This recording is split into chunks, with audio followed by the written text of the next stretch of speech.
The reason he has a serum to fight his thirst is because he doesn't want to be a blood-sucking vampire. He hates that part of himself. That self-hatred is a core aspect of his character.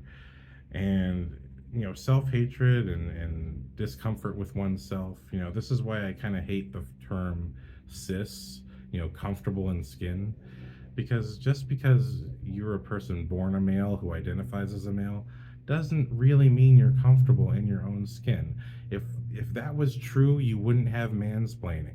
You wouldn't have toxic masculinity. You wouldn't have any of these things, because people only act this way because they think they're supposed to. Someone acted that way and demonstrated that as what manliness is supposed to be.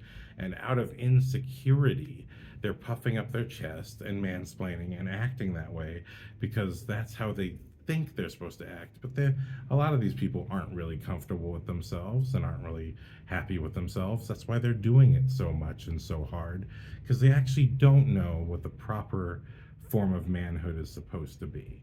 And this is something, I want to be clear. It's like we're coming up with all these words and definitions in this modern era that are supposed to be true, but they're not really true.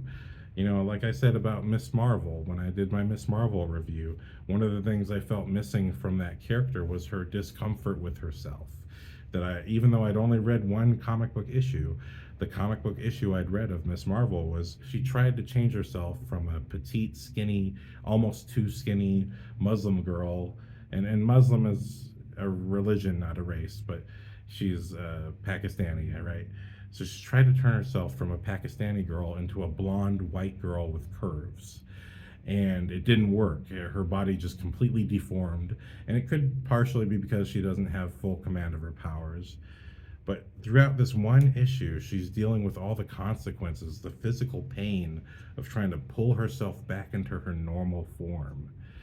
And, that's a beautiful story where someone, yes, born a girl, identifies as a girl, is not comfortable in her own skin.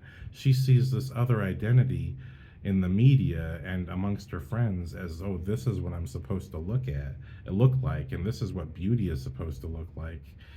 And it's just an idea of what beauty is supposed to look like. She's too young to know that yet. But now she's dealing with the consequences of trying to change herself and realizes that she needs to learn to be comfortable with who she is as a person.